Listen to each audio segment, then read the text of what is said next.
this is Neha Shukla. I am going to tell you the poem of wind. The poem of wind, the poet of this poem tells us that he requested the wind that if you were to come the weaker's life, you should not break the door, you should not break the window. I tell you the real life example that everyone face the difficulties and strong wind in their life. They should not give up. They should see the challenges not as obstacles, rather as an opportunity for growth. They should not give up our dream, not matter how the difficult path it is. So in this lesson we learn that strong wind came in weaker's life, but in this situation they stayed, they learn from this wind and they make the door very strong. In this poem we learn that wind comes softly, don't break the shutter of the wind. यानी इसमें जो poet है वो wind से बोल रहे हैं कि भाई आराम से आना और विंडो की जो शटर है उसको क्या मत करना, उसको मत तोड़ना, ठीक है। तो वो बता रहे हैं कि तुमको कैसे आना है, किस वे में आना है, तुम्हें क्या नहीं करना, वीकर्स की लाइफ को डिस्ट्रॉय नहीं करना, उनके डोर को विंडो को नहीं तोड़ना है, तुम्हें सॉफ्टली आना है। तो देखिए विंड कम सॉफ्टली, तुम्हें आराम से आना है। Don't break the shutter of the window, window की शटर को नहीं तोड़ना है। डोंट स्कैटर द पेपर, जो पेपर रखे होते हैं जब तेज हवा आती है वो बिखर जाते हैं, तो तुम्हें पेपर को नहीं स्कैटर करना है। Don't throw down the book on shelf, और जो किताबें रखी होती हैं टेबल पे वो भी विंड के आने से नीचे गिर जाती हैं, तो तुम्हें ये भी नहीं करना है। बट ये चीजें व्हाट रिक्वेस्ट कर रहे हैं विंड से, if you would come then you should follow this statement. लेकिन ऐसा होता नहीं है, जब विंड आती है तो क्या होता है, there look what you did. अब पोएट बोल रहे हैं विंड से, देखो तुमने क्या किया, you threw them all down, तुमने सब कुछ ऐसा ही कर दिया, तुमने सब कुछ बिखेर दिया, बुक से तुम्हारी सेल्फ से नीचे गिर गई। You tore the pages of the book, तुमने किताबों के पेज को फाड़ दिया। यू ब्राउट रेन अगेन, तुम बारिश ले आई। You are very clever at poking fun at weakling, poking fun at weakling का मतलब होता है तुमको मजे आते हैं कमजोर लोगों का मजाक बनाने में, ठीक है।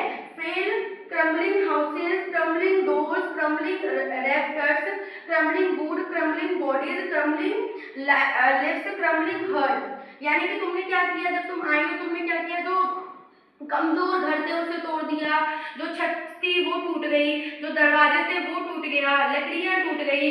तो आपके आने से कितना डिस्ट्रैक्शन हुआ है, ऐसा वो विंड से बोलते हैं। तो ये बोलते हैं कि नेक्स्ट टाइम आना तो ऐसे मत आना, सॉफ्टली आना और इतना नुकसान मत करना, वीकर की लाइफ को डिस्ट्रॉय मत करना। Thank you.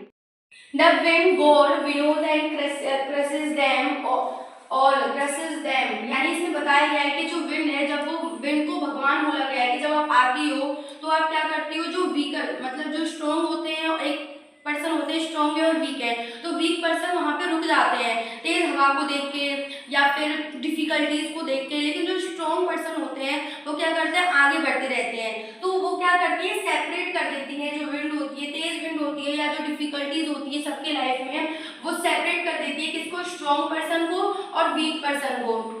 जैसे आपने देखा होगा कोई हम चावल या कोई भी चीज़ हम साफ करते हैं तो उसे फूकते हैं, उससे क्या होता है, जो मिट्टी होती है वो अलग हो जाती है और जो साफ चावल या साफ गेहूं होता है वो अलग हो जाता है। इस तरीके से विंड करती है। आगे ही would not do what you tell him, तो ये वो नहीं करेगी। पॉइंट बताते हैं कि मैं जो बोलूंगा ये विंड नहीं करेगी, वही करेगी जो उसे करना है। So come let's build strong homes, let's join the doors far and leave, यानी कि तो आप क्या करो, अब एक घर को, अगर आपका घर टूट जाता है तेज हवा की वजह से तो आप एक स्ट्रॉन्ग हाउस बना लो, और अगर आपके जो डोर है वो टूट जाते हैं तो वो भी स्ट्रॉन्ग बना लो, क्योंकि विंड तो तेज ही आएगी।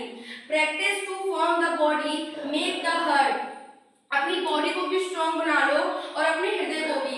State fast do this and the wind be friends with us, और आप देखोगे कि जब तेज हवा आती है या फिर तेज विंड आती है, स्ट्रॉन्ग विंड आती है, या फिर लाइफ में जब डिफिकल्टीज आती है तो वो हमें काफ़ी सिखा के जाती है। अगर हम उस चीज़ से आगे बढ़ जाते हैं देन हम बोलते हैं हाँ अगर वो चीज़ नहीं हुई होती तो आज हम यहाँ नहीं होते।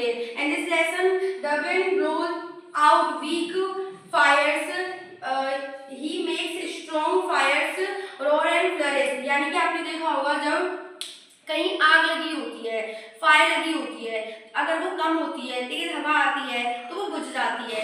लेकिन जब उसकी जो आग है जब वो ज़्यादा लगी होती है तो विंड के आने से कोई फर्क नहीं पड़ता, वो आग और ज़्यादा बढ़ती है। तो बताया गया है ऐसे वीक पर्सन और स्ट्रॉन्ग पर्सन के बारे में कि अगर वीक पर्सन होगा तो वहीं पे वो स्टॉप हो जाएगा, लेकिन अगर स्ट्रॉन्ग पर्सन होगा तो वो जो स्ट्रॉन्ग विंड है, जो मैनी डिफिकल्टीज हैं, जो ऑब्स्टिकल्स हैं, वो उसको आगे बढ़ने के लिए प्रेरित करेंगे। तो देन हम देखते हैं this friendship is good, we praise him every day. तो विंड की या डिफिकल्टीज की, इनकी दोस्ती होना जरूरी है, हम उनको क्या करते हैं, प्रेज